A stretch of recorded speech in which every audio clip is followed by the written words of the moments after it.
Hey everyone, my name is Justin. I am the photographer of JM Naturescapes, and thanks for clicking on this video. After watching this video, you should be able to photograph the northern lights with your cell phone and a DSLR camera, because I'm going to be teaching you how to kind of read the solar data so you can kind of determine whether you want to go out, and also the settings of your camera, what kind of lens you should have, and all that jazz. So before I really get into the specifics of all the settings, let's kind of briefly go over how to read some of this data. So let's kind of go over the solar data. I'm using the website Space Weather Live. I also highly recommend downloading this app on your phone. It's the exact same information. It's just laid out in a much more mobile phone friendly way.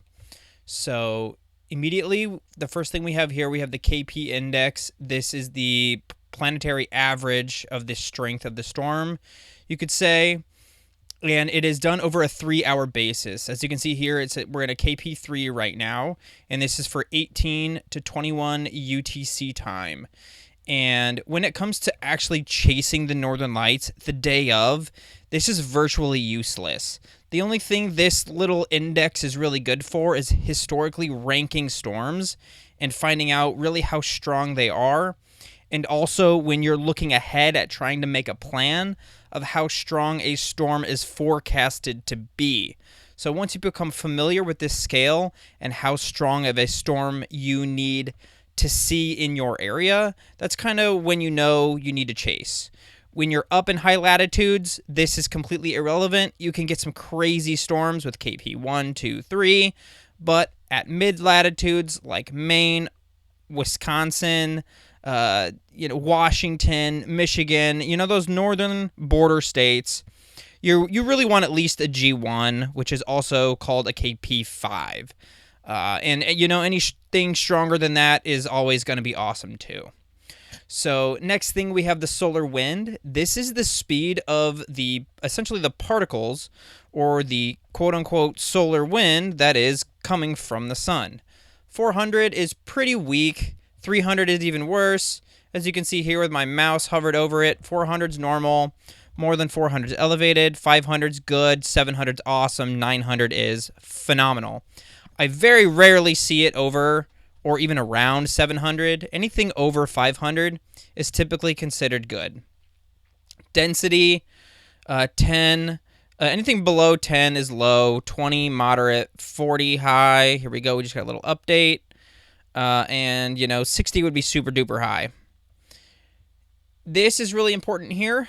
Going back to density real quick. Density is kind of correlated to some people's experience, the vibrancy of the color to the naked eye. So a lot of the times when I see the density is over 20, like in that 30 range, I'm typically able to see colors with my naked eye. I just want to check on my time here. And I'm doing great. Okay. So, IMF, or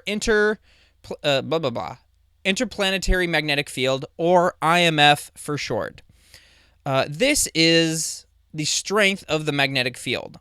So, that gives you a range of what the BZ, which is the magnetic orientation of the solar wind, can be.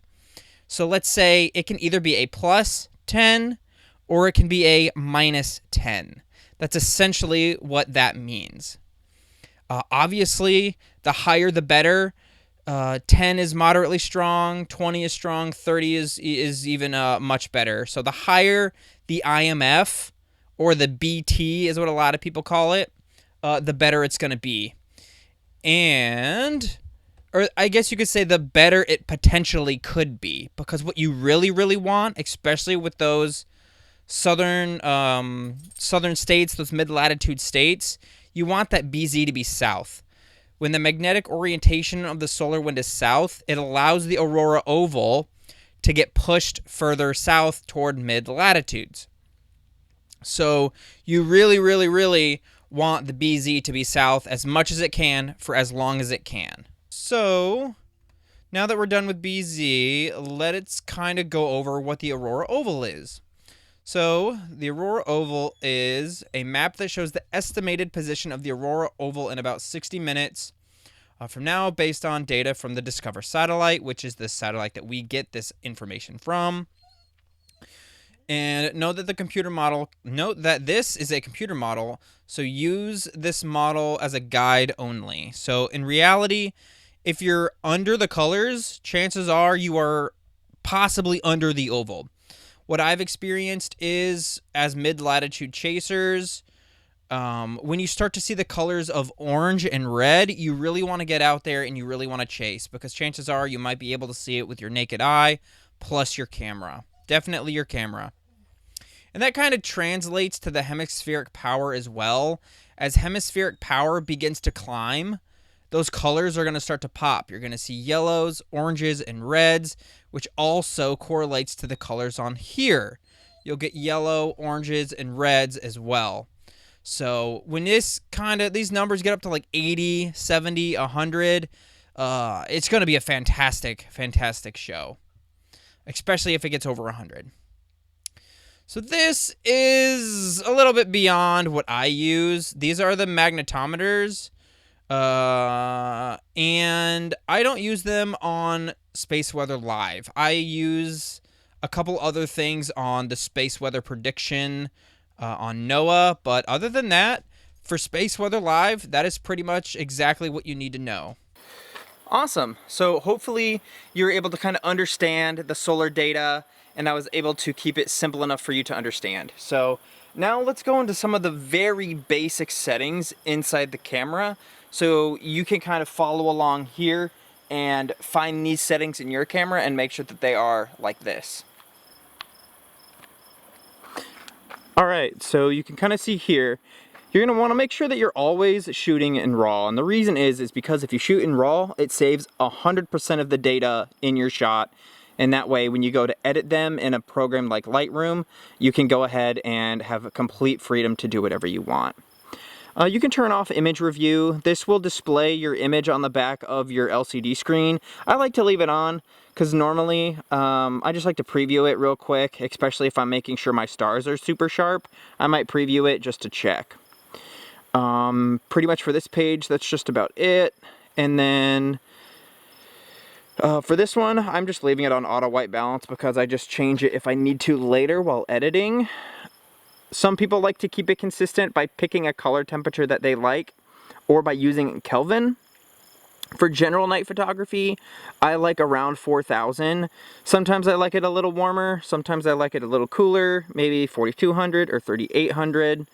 But for Aurora, I have found that sometimes 33 or 3,200 looks really nice as well. You just have to kind of figure out what you like, and that becomes your style.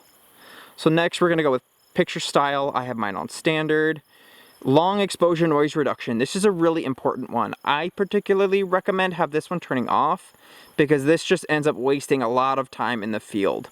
What this does is when you're shooting at high ISOs, this takes what's called a dark frame, and it immediately takes another picture right after you take your intended picture, and it's just a black picture. And what that does is it reads the noise on the photo and then it stacks it on top and tries to create a less noisy image. Which, if you're after one shot, sure, you might like this, but if you're taking shot after shot after shot after shot, it's going to take exactly double the amount of shots you took and double the amount of time you took. It's not ideal, in my opinion. But otherwise, that's pretty much it. I don't have anything else in here. I do recommend looking in your camera if you have an intervalometer built into the camera, because that can be especially useful, especially when you're trying to do a time lapse. That is what that is intended for. And that's basically it in terms of the basic settings of your camera. Hold on there, partner. Don't get ahead of yourself. First, let's cover some cell phone tips. So unfortunately for iPhones, I don't really know a whole lot about them, but what I do know is that they can take some absolutely great pictures, but you don't have any manual control over your settings. The iPhone basically chooses all the settings that it thinks you need, which at night it can still take some great pictures. And when it comes to Aurora, Aurora is so bright that it generally does a pretty good job. But what you do need is some sort of tripod. You can even make one at home, or you gotta stand super duper still, because the iPhone will limit you to only a 10-second exposure if it's not on a tripod. If it recognizes that it's on a tripod, it will go up to 30 seconds. So make sure you either purchase a cheap little tripod or you can craft one at home. Either way works just fine. You might want to check out the Apple Store as well to see if there are any apps that you can get for free that give you some manual control over your settings that we will touch in a bit. Now, when it comes to the Galaxy line of phones, what I definitely recommend is downloading the Camera Raw app, which I'll put up here in a second. And you can take pictures using that app. It's just another camera app. It also has an Astro mode, but for the purpose of Aurora, I don't recommend this. You can also use the Pro mode on the regular camera, as that will also give you access to controlling your shutter speed and your ISO, which we will touch on a bit. Now let's get out of these bugs. Alright, let's talk about the first of the three major settings. This is going to be your shutter speed. When it comes to night photography in general, let's start with the rule of 500. The rule of 500 dictates where you're going to get sharp stars for your particular camera. If that rule does not work, I recommend using the rule of 300, and that should give you probably the best results just right off the bat. But if the rule of 500 works, you'll get more light, so you can have a lower ISO, but we'll talk about that in a little bit. So the rule of 500 shows that 500, literally the number 500, divided by whatever the focal length you're using for your particular lens, and you will divide that and get your number. That's the shutter speed that you want to use. And if you're going to use the rule of 300, go ahead and do 300 divided by the same focal length you're using. So let's just say, let's use 14 millimeter as an example. You're going to do 300 divided by 14, it's 21. So try 20-second exposure. That 20-second exposure is a very good starting point, especially when you're not sure if the Aurora is there. If there is any sort of glow, you'll pick up pinks, maybe some greens. But if it's naked eye visible as like a giant blob on the horizon, or if you could even see some motion, that's what's special about the Aurora. Is there's really not a whole lot of motion when it comes to nighttime photography, because everything is just moving so slowly relative to where we are. But when there's Aurora involved and everything's going crazy, you're going to want to really hasten that shutter speed. If it's a slow Aurora, you can get away with 20 seconds just fine. But if it's a moderately, moving Aurora, try 10 seconds. If it's really going, 5, 4, 3, 2, 1, even half of a second.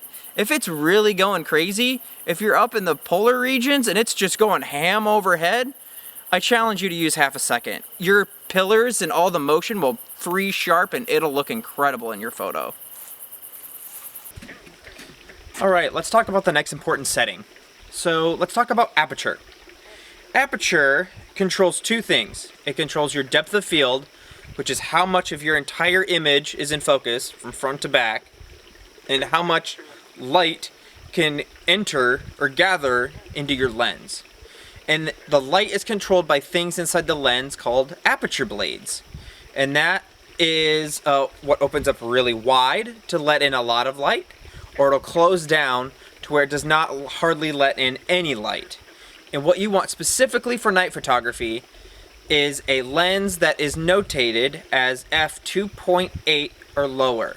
That's just my opinion. If you don't have a lens that can go all the way down to 2.8, which is a really nice wide aperture, use whatever you have. Use your kit lens f4. I use a lens at f4 at night. It works just fine. But if you can get a little bit of extra light, that will help keep this next setting down and make your image all that much cleaner. So that's a little segue into the next setting, which is ISO or ISO. So the way I think of it is ISO is a way to brighten your image without either opening up the aperture to allow more light in, or to increase your shutter speed to allow more light in through time. ISO also introduces this stuff called noise, which is this grainy texture that you really don't want your image to have, the higher it goes. So the more you artificially brighten your image, the more grainy it comes because of this noise. So the trick with Aurora photography is sometimes the Aurora is going crazy fast, and you want to really shorten that shutter speed to maybe 2-3 seconds. In fact, right now, the northern lights are actually going on right behind you, and I have a time lapse going at 2.5 seconds, ISO 12,800. It's actually a very, very dim showing, but when it is super bright, you want to dial that ISO back down. So you need to be prepared to change anything on the fly, because conditions change when a really crazy show is going on. So I hope you guys kind of grabbed some tidbits of information on how to capture the northern lights and what settings to use. And if you have any questions, feel free to message me on Facebook at jmnaturescapes.com. That's my website. But JM Naturescapes on Facebook. So I hope you guys enjoy some of these photos from tonight, and thanks for watching.